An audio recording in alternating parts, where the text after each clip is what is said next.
हमें इस मुल्क में अपनी इज्जत बचाना है कि नहीं बचाना है? बोलो हमें इस मुल्क, आप मुझे बता दो, आप जरा सोचो, अगर आपका भाई, मैं एक तो वाकया सुनाऊं आपको।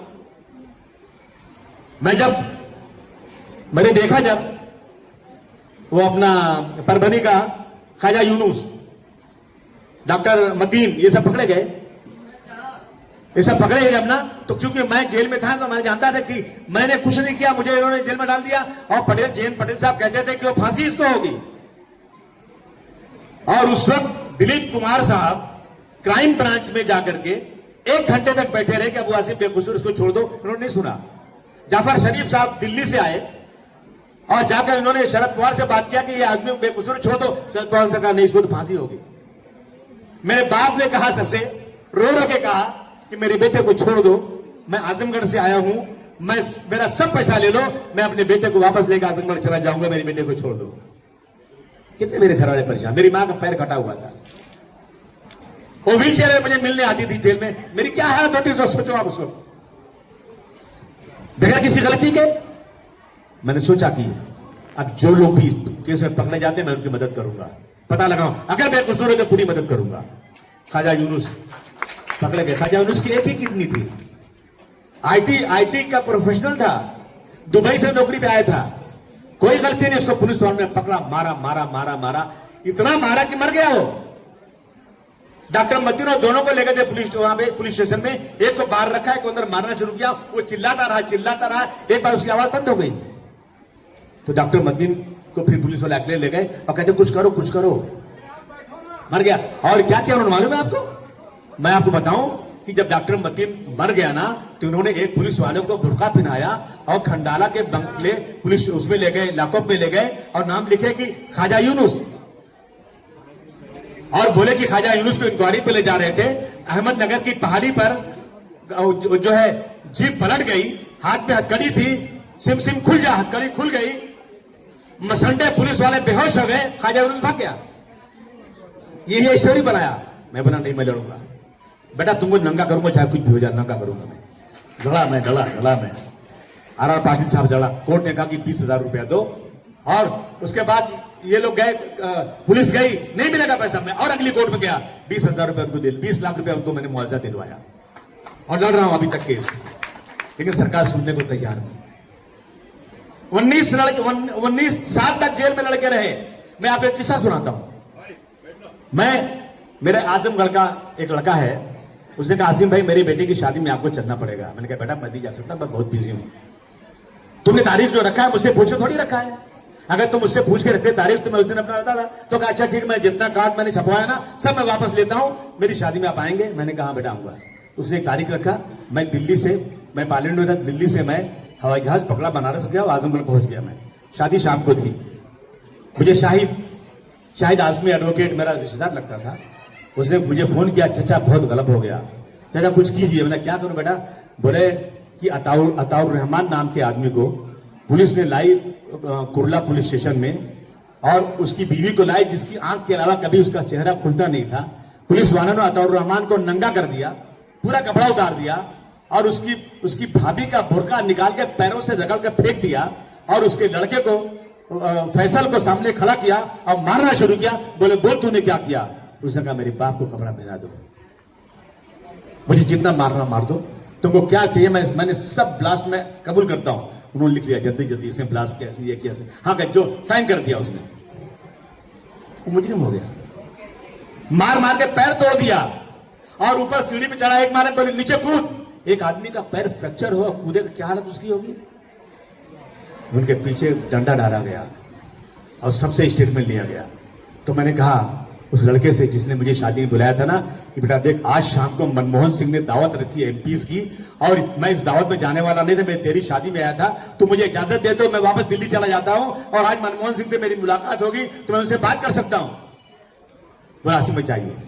मैं बनारस आया, फ्लाइट पकड़ा, दिल्ली गया मैं, और जैसे दिल्ली पहुंचा तो मुझे मौलाना अबूदुल्ला आजमी साहब, ये अपने जमातुल उलमा के मौलाना अहमद मदनी साहब, और एक लड़का ताहिर एमपी था बीएसपी से, ये सारे एमपी को मैंने जमा किया और सामने शरद पवार साहब खाना खा रहे थे। मैं पवार साहब पास गया, मैंने कहा सर बंबई में ना जो रेलवे का ब्लास्ट हुआ है ना, पुलिस ने जबरदस्ती लोगों को पाल के मार दिया। अरे क्या तुम बात करते हो, हमेशा तुम ऐसे मामले में घुस जाते हो अबू आसिम, ये तुम्हारा जो है ठीक नहीं, तुम्हारा कैरेक्टर तुम बहुत गलत करते हो। अच्छा, मैंने कहा इस तरह बात करेंगे मेरे से? उन्होंने मुझे बड़ी उल्टी सीधी बात किया। मुझे मौलाना ने कहा कि आसिम भाई इतने बड़े लीडर से हमको ये उम्मीद नहीं थी ऐसी बात करेगा। मैंने कोई बात नहीं, छोड़ दो उसको आप। मैंने उसी वक्त फोन किया और मैंने मुमरा में अपना पठान, क्या नाम उसका, रऊफ लाला को मैंने फोन किया, रऊफ लाला जा मेरी ऑफिस से 2 टिकट बनाता हूं मैं। एक टिकट मैंने बनाया रऊफ लाला का, दूसरा टिकट बनाया मैंने अताउर रहमान का। कहा हवाई जहाज से दिल्ली आ जाओ। उनको मैंने दिल्ली बुलाया, मैंने अपने फ्लैट में उनको सुलाया, सुबह दोनों का पास बना के पार्लियामेंट ले गया। पार्लियामेंट में सेंट्रल हॉल होता है जहां लोग चाय पीते हैं बैठ के, जब फ्री टाइम रहता है मैं उस सेंट्रल हॉल में गया। जितने एमपीज थे मैंने कहा प्लीज आप बाहर आ जाओ, क्या बोले बहुत दुखी बात है, आ जाओ। 40 एमपी आए। मैंने उसके सामने अताउर रहमान के किस्सा बोलो, बताओ तुम अपनी जबानी बताओ इनको। अताउर रहमान पूरी बात बताया। उसके बाद हम लोग मनमोहन सिंह के ऑफिस में घुस गए। मनमोहन सिंह ने अपने सेक्रेटरी को बुलाया, बोले सब बात लिखो और महाराष्ट्र सरकार को, चीफ मिनिस्टर को लिखो। उन्होंने सब नोट किया और यहाँ पे विलासराव देशमुख को पूरा मैसेज भेज दिया। 10 दिन के बाद विलासराव को फोन आता है, अबू आसिम साहब वहां से मैसेज आया, किससे मिलेंगे आप? मैंने कहा मैं आपके कमिश्नर से मिलूंगा, आपके जो है एटीएस के चीफ से मिलूंगा और आर पाटिल से मिलूंगा और आपसे मिलूंगा और मैं लेकर आऊंगा अताउर रहमान को। मैंने फिर दिल्ली से मौलाना को बुलाया, एमपी लोग को बुलाया और गए हम असेंबली में हमारी बातचीत हुई। सारी दास्तान सुनाई गई, सारी चीज जबानी सुनाई गई। खुदा की कसम कुछ नहीं हुआ, कुछ नहीं हुआ। और उन लड़कों को सजा दे दी गई। कितनी सजा? उसमें एक छोड़ा गया, 12 में 5 को उम्र कैद, फांसी की सजा, बाकी उम्र कैद। किसी की कोई गलती नहीं थी और अल्लाह ने 19 साल के बाद इनको रिहा किया। जो लड़के जानते नहीं कहां ब्लास्ट हुआ है, जिनके लेने देने में कुछ नहीं है। हाई कोर्ट के जज ने कहा कि ये जो है ना, इन लोगों ने जबरदस्ती बनाया और सबको छोड़ दिया। मेरी सरकार ने रातों रात जाकर सुप्रीम कोर्ट में डाल दिया कि कैसे छूट गए। हाँ, और कांग्रेस की जो सदर यहां की है ना, वर्षा गायकवाड़, ये कहती है तो सुप्रीम कोर्ट में डाले, छूटे कैसे? हमारे वोटों से चुनकर आए हुए लोग, हमारे बच्चे जब बेगुनाह छूटते हैं तो भी इनको बर्दाश्त नहीं है। मैं उस दिन से कोशिश कर रहा हूं, सीएम से बात कर रहा हूं कि एक बार उन लड़कों से जो छूटे हैं ना, आप सामने मिलकर उनकी दास्तान सुन लो। नहीं तैयार है अभी तक तैयार है। उसका अब दूसरा केस सुन लो। मालेगांव में ब्लास्ट हुआ। आप बता दो कि शबे बारात के दिन ब्लास्ट, और शबे बारात के दिन कहते हैं कि अल्लाह ताला पहले आसमान पर आता है, कहता है आओ मैंने अपना पूरा रहमत का दरवाजा खोल दिया, मांगो मुझसे क्या मांगते हो। हर आदमी 2 रकात नमाज पढ़ता है, 4 रकात नमाज पढ़ता है और जाके अल्लाह के आगे अपनी माफी मांगता है। शराबी और कबाबी जो कभी नमाज नहीं पढ़ता है, वो भी जाता है उस दिन नमाज पढ़ने, अगरबत्तियां जलाता है जाकर के। उसी वहीं 32 लोग शहीद हो गए, बच्चों के टुकड़े उड़ गए, पकड़े गए मुसलमान। आप मान सकते हैं ये बात कि शबे बारात के दिन मुसलमान ने ब्लास्ट किया? जेल में पड़े रहे बच्चे, जेल में पड़े। तो असीमानंद ने एक बच्चे की हमदर्दी देख करके आकर उसने कोर्ट में कह दिया कि ये बच्चे जो पकड़े गए ये बेकसूर हैं। एक आरएसएस वाले ने एक मुसलमान बच्चे की खिदमत को देखते हुए उसने कह दिया, तो बेचारे छूट कर आए वो। और उसके बाद और दूसरा ब्लास्ट हुआ, इसने किया साध्वी प्रज्ञा सिंह ने जब किया ना, तो उसका केस जो था एटीएस में था। एटीएस से इन लोगों ने इस केस को भेज दिया, इसमें अपना एनआईए में भेज दिया। और उस वक्त की जो वकील थी एनआईए की, रोहिणी सालियान, जो लोग केस लड़ते हैं जानते हैं कि कोर्ट में सारे सबूत देने वाला कौन होता है? सरकारी वकील। ये सरकारी वकील थी रोहिणी सालियान। ये कह रही मुझे ऊपर से दबाव है कि इस केस के अंदर नरमी बरतना। आप बताओ भाई, जो ब्लास्ट में पकड़े गए उनके साथ नरमी बरतोगे तो सजा होगी क्या? बोलिए शबीर भाई, सजा होगी? जो सरकारी वकील गवाहों को लाके पेश करता है, सारे सबूत जज को दिखाता है, उसी को कह दिया जाए इनके साथ नरमी बरतो तो सजा होगी? नहीं हो सकती। 40 गवाह होस्टाइल हो गए। कितने? 40 गवाह। 6 गवाहों ने मजिस्ट्रेट के सामने स्टेटमेंट दिया था, वो गवाह भी जो होस्टाइल हो गए और ये लोग छूट गए। तो फडणवीस साहब कहते हैं, आरएसएस के लोग कहते हैं ये हिंदू आतंकवादी हो ही नहीं सकता। और इनकी अपील आज तक नहीं डाली गई। ये इस देश में हो रहा है, रोजाना हमारे साथ जुल्म जाती। मैंने कसम खाई है कि मैं लड़ाई लड़ूंगा, चाहे कुछ भी हो जाए, लड़ूंगा।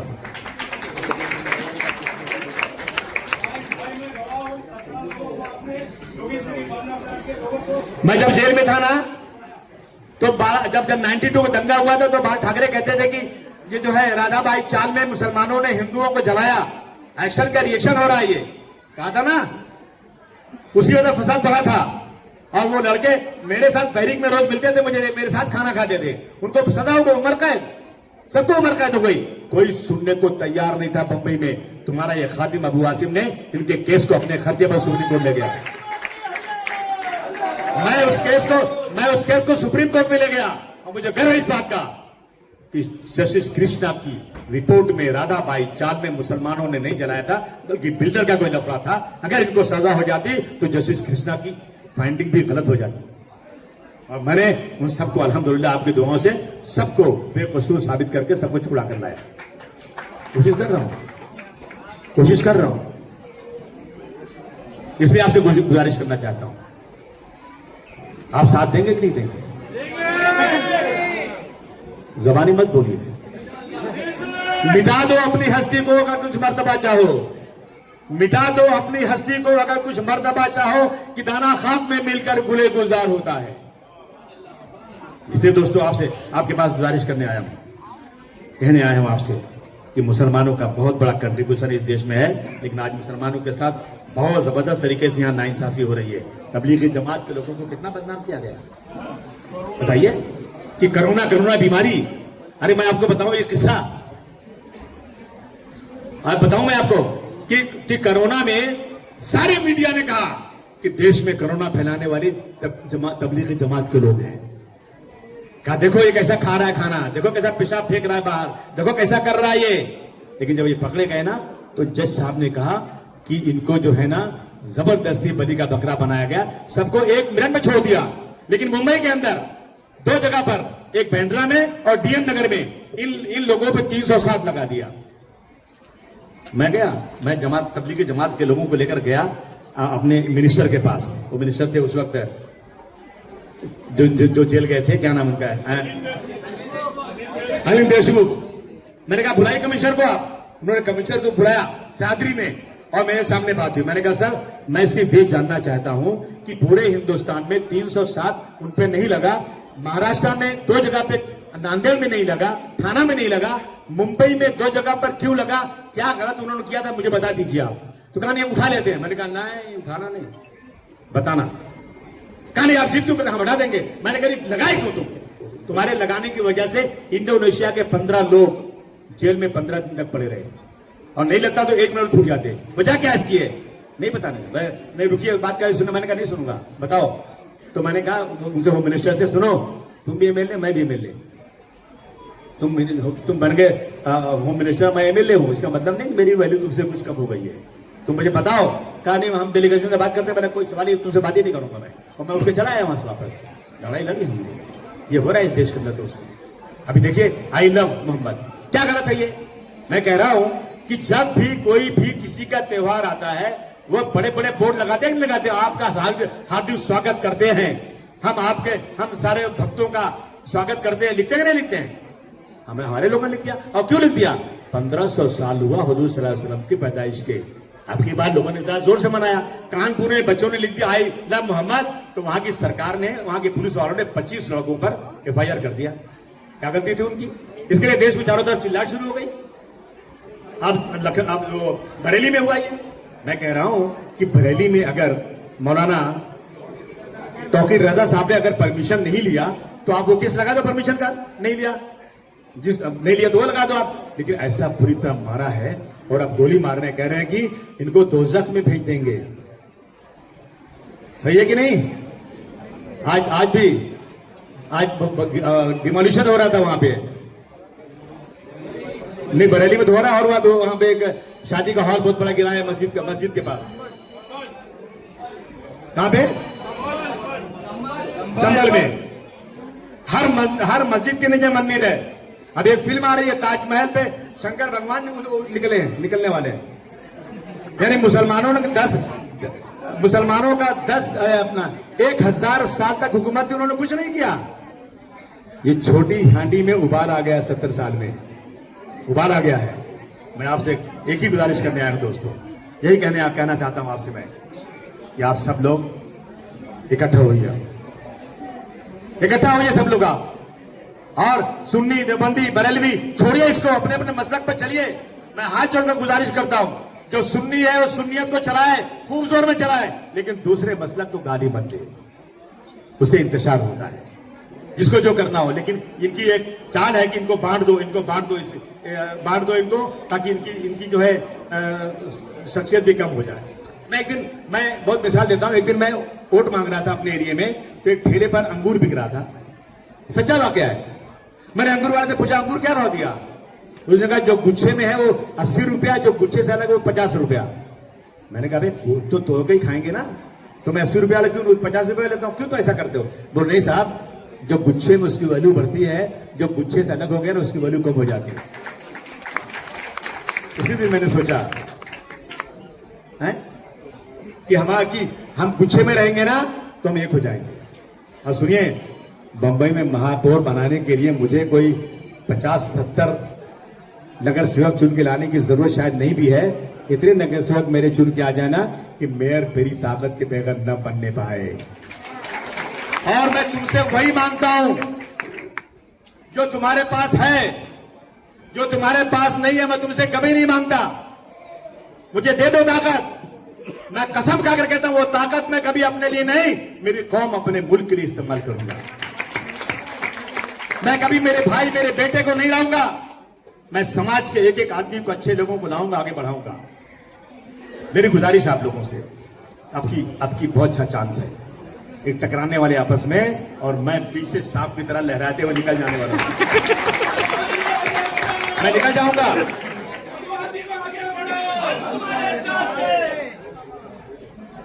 बस हाँ, अब क्या करूं? माता निकला तो भाई मैं क्या कर सकता हूं भाई? मैं किसी को थोड़े करता हूं। वो मेरे दोस्त हैं लेकिन मेरे दुश्मन से, वो मेरे दोस्त हैं लेकिन मेरे दुश्मन से बदतर हैं। वो मेरे दोस्त हैं लेकिन मेरे दुश्मन से बदतर हैं। बुराई मेरे पीछे जो मेरी दिन रात करते हैं। जिन्हें तू दोस्त कहता है उन्हीं से तुझको बचना है, जिन्हें तू दोस्त कहता है उन्हीं से तुझको बचना है। ये बदला लेंगे तो दुश्मन से कम नहीं लेंगे। ये हालत है आज दोस्तों। बस आखिर में आपसे कहना चाहता हूं दोस्तों,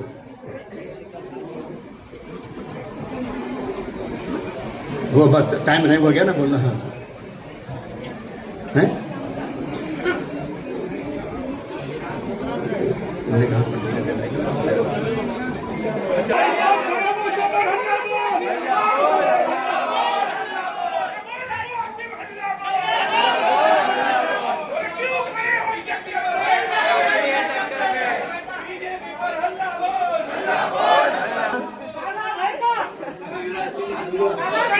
सुनो ना, किरे सुमैया जो है ना, देखो मुसलमान लोग जो है ना, मुसलमान लोग देखो ना, ये जो है ना, ये लौटी पी के तलाल है,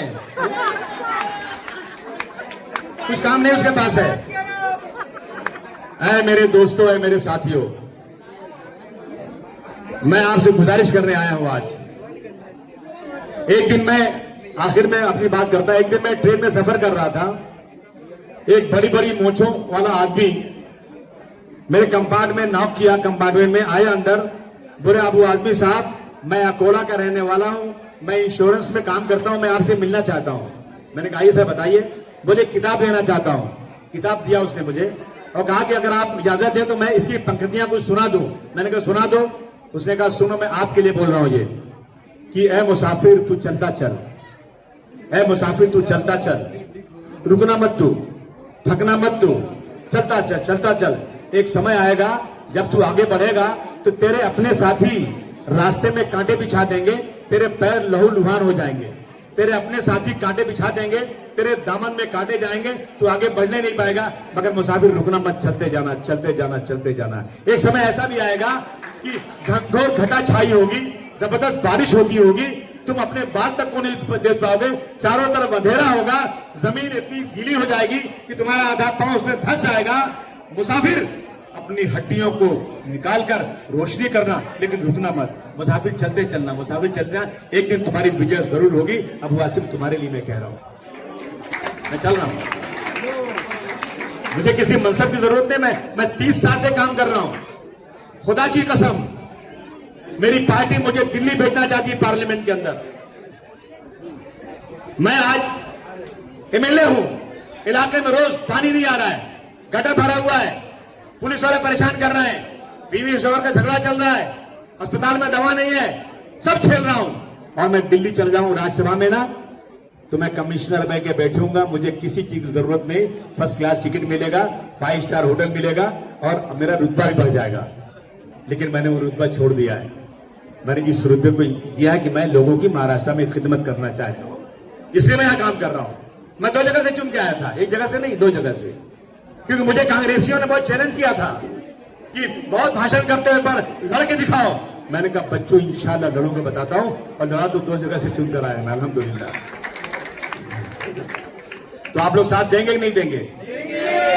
पक्का? बहुत बहुत शुक्रिया आप लोगों का।